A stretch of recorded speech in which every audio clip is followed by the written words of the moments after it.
Hello friends! Have you guys tried playing Bringer of Chaos challenge mode missions or tried fighting super bosses only to find that your carefully crafted chain attack builds or the same strategies you always use on normal are no longer working? Well, do I have a video for you. I have wanted to do a video on this for a while now in order to maybe help you guys out with a setup that can trivialize these enemies or missions with just a little bit of luck. The basic strategy here is going to revolve around driver combo locking and setting up a damage over time effect. So the damage over time effect is one of the most widely overlooked strategies in this game, which is kind of funny since it's the absolute fastest method to kill higher HP enemies on Bringer of Chaos. But before I get into a full explanation, here's some very basic equipment you might want. Controlling Tora will make this by far easier than any other method, and in fact he can do the basic strategy by himself, which I'm also going to show off for most of the video. So, for your accessories, you are going to want a Crimson Headband or your favorite damage boosting accessory, doesn't really matter, a Master Scope, and Overclocking Bangle. So Master Scope is going to make sure you can break all manner of enemies here. A 3-crown one is going to lower enemy break resist by 50%. You can also use a Beta Scope or a lower ranked Master Scope, but you're going to have slightly lower chances there, so it's probably not going to work out as well. Overclocking Bangle is going to allow you to swap between Tora's blades at a much faster rate, which is going to be key for making the strategy work and make sure enemies are not going to be able to hurt you very well. So, for pouch items, you probably are going to want a Victory Smoothie and Hot Ruby Steamed Bond. These maximize both party gauge and art recharge. Since Tora likes drinks, the Victory Smoothie is going to help him get bonuses from the pouch items as well. So, very basic Poppy Swap parts here. I'm using fire for the Volcano damage over time effect, which I'll explain later. I have only my level 1 and level 3 specials with enhanced Ramban here because we're going to be using level 4, which takes the bonus from the level 3. And of course, Pinpoint Weakness is really good. Fast Blade Switch just to make ourselves more consistent. Piercing Lunge is also for consistency. And Challenger for a damage boost. Critical Restore to keep our health up. And if you want to replace something like Piercing Lunge or Fast Blade Switch with more damage, you can always do that as well. It really depends on what you're trying to go for, but if you want complete consistency, then this is a great setup to use. As far as the other two Poppy forms, they're going to be optimized for both switching and support. So Alpha here, I think, has a Fast Blade Switch on equipped as well. So make sure you got night vision on everyone too, so you can make sure you got all the accuracy you need as well. So, just for the sake of demonstrative purposes here, I have altered the custom settings here to show off a fight against Cloud Sea King Ken challenge mode version with maximum HP. And I'm only going to be using Tora. I just want to show you how fast you can get through this guy's health bar with only one person. So he has roughly 125 million HP here.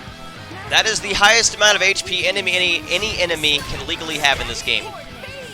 So with Master Scope, you should be able to break this dude fairly consistently. And with access to Poppy Alpha, you can topple. And with access to Poppy QT, you can smash. And Poppy Cutie Pie also has a launch art. So you can do the full driver combo with just these three characters. And as you might know, Poppy Cutie Pie has the best break art in the game because it hits 3 times and applies break on all 3 hits. No other break art applies on more than 1 hit. And this makes Cutie Pie's break art by far the best. It also helps that she's extremely powerful as a blade too. So all we're trying to do here is set up a special with a powerful damage over time effect on this enemy. Volcano happens to have the highest ratio in the game, which is going to do 10% of the blade combo damage you dealt, multiplied by the fusion combo bonus effect. So I'm going to be using Volcano on a topple here. That is a level 2 blade combo with a level 2 driver combo, which is a level 4 fusion combo. This means I will get 75% extra bonuses on my fusion combo effect, so my damage over time effect is going to be increased by 75%. And with a setup like here, because of Poppy Cutie Pie's high damage, the Pierce effect, and everything else, the Volcano is going to be a 107 starting DOT. And it's worth noting that I have fusion combo up on Poppy QT as well. So one of the things about damage over time is that the effect of it will lengthen as you continue doing driver combos. And every time you smash, the effect will also increase. So if you pay attention to the little orange number there, you'll see it has gone up from 107,000 to 187,000. The amount of damage this number increases by depends on the fusion combo effect on the blade. So I'm going to get roughly 80,000 damage each time because it's also dependent on the original starting number. And by continuously driver comboing him, I can both keep him completely locked down so he can never use any moves on me, and I can continue increasing my damage on him. Over the course of a long fight, this number will continuously rack up and become even more and more broken. And every time you don't get a break, you can easily recharge your break guard again and just keep going. As a quick aside note, Overdrive will decrease break resist of enemies even further, and as will the activation of Pneuma. So that's why you'll often see me using Overdrive and basically all of these challenge mode missions, because it helps so much with keeping the enemy driver combo locked. So as you can see, we're just continuously building up our damage over time effect, and we can just keep using this same combination of moves over and over. And our damage is going to keep stacking whether we have a lot of damage on our blade spamming arcs or not.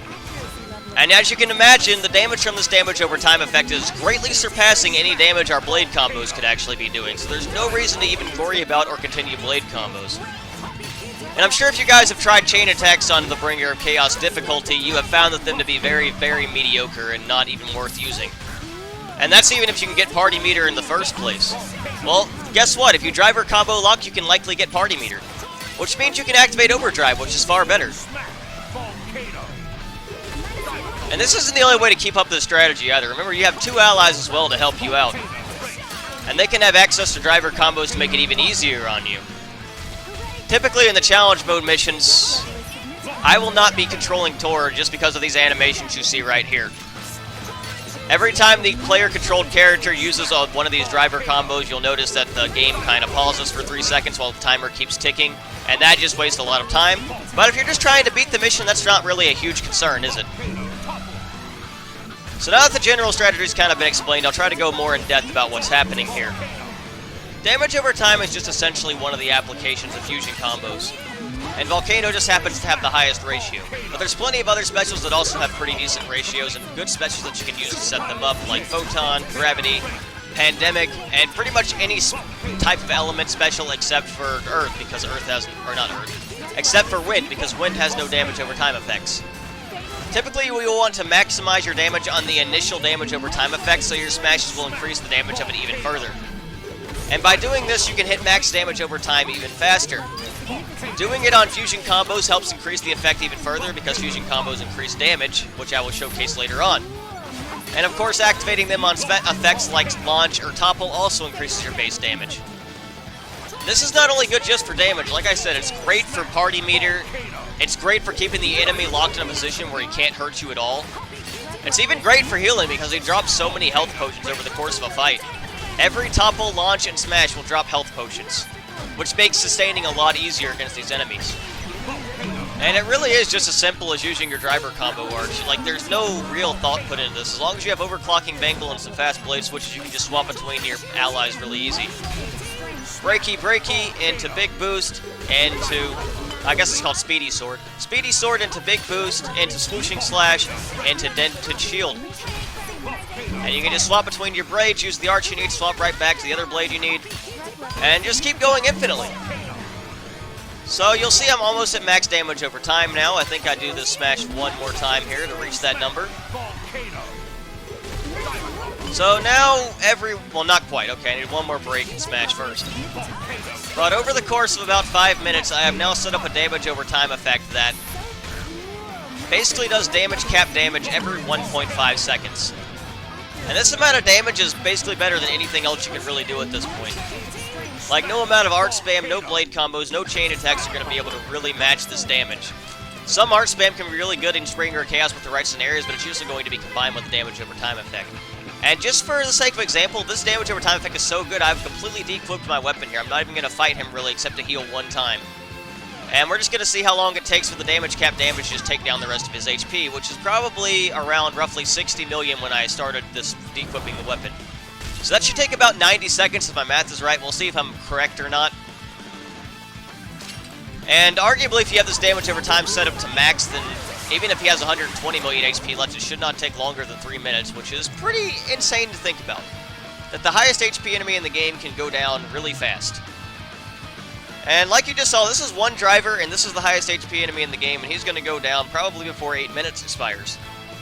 Now, he didn't have Bringer of Chaos stats as far as damage or anything like that, but that's more for the sake of examples and consistency, because one thing worth noting about Bringer of Chaos enemies is that when they enrage, they get increased break resist, which is why you want effects like Overdrive or Pneuma to make driver comboing much easier. Overdrive will lower base brake resistance by 20% and then increase the more overdrive counts you have. And Nuama lowers it by another flat 50%, which is going to just help you just keep him in a state of driver combo lock for the rest of a mission, mostly. So as you can see, he's about to die. Very, very simple, very, very effective, and very, very nice strategy. All you really need is maybe S+ Trust Blades to make your special damage do a lot, and then good ways to driver combo. Rex has a great topple on Mithra, a great smash with Rock and Corvin. Morak has a great topple with Shulk, a great smash with Common Lances with ultimate combo. Zeke has an amazing launch with Shulk and Pandoria. Another great launch is on Nia with her Knuckle Art. And remember that everyone can smash with Corvin as well. Now let me show you how the effects of fusion combos here. So Nim with her fusion combo bonus can increase the damage of my next special as long as I apply that special on the same driver combo that the previous blade combo was applied. As you'll see, I'm doing a lot of damage with the special here. So this volcano is going to be much more powerful than my first one. It's at 480,000 already. And after a single smash, it raises to 837,000. So which just showcases that the effects of the increase in the smash are going to depend on the initial damage of the blade combo. So by increasing your total damage and applying effects on fusion combos, you will get a higher damage effect. So here's another great example of setting up DOT with a different kind of special. Corvin's damage over time with his level 2 special applied on a launch is very, very good for challenge mode just because of how fast it can be set up. And you're also not locked into using Cutie Pie for the break, and you have better art spam opportunities. And smashing with Morak here, she has an ultimate combo Common Lance, which is going to increase the damage over time effect by about double every time she smashes, which is actually crazy valuable. So as you can see here, after an additional smash, she'll be at about 660,000 or so. It's only 47 seconds into the mission, which is really nice. Here's just another quick example with Corvin. As long as you can rely on your other allies to break, topple, launch, and smash, you can get some pretty incredible times on these missions. So I apply the damage over time on launch again, and then Morag is going to instantly smash before the launch expires, or not actually. Well, I misremembered that at least. But regardless, you can see that even without a fusion combo, I can set up a 200,000 damage over time effect, which is very, very nice. There's so many ways to set this up in this game, and as long as you can keep enemies driver combo locked, then you can take them down even if they're like really powerful on Bringer of Chaos, which is very, very nice. And to be honest, the only other optimal strategy on this difficulty is kind of evasion-based strategies, which are much, much slower. And that means it's going to be well worth your time to actually learn these damage over time strategies in order to efficiently take down enemies. It's by far the best option you have against high HP Super Boss type enemies, and you can take out any enemy in this game in 5 minutes or less with the right setup. I'm not exactly sure what else there is to say about it. I hope I explained everything as well as I could because I mentioned everything I could think of, but if you still have questions, I would be happy to answer in the comments, so please ask so we can grow with the total knowledge of the community. If you enjoyed the video and learned something, also be sure to subscribe to me as I continue my quest to hit 10,000 subscribers, and like the video and share with your friends. Also follow me on Twitter for very funny posts and clips, and Twitch if you want to watch my speedruns live. With all that being said, thank you all so much for watching, and have a wonderful day.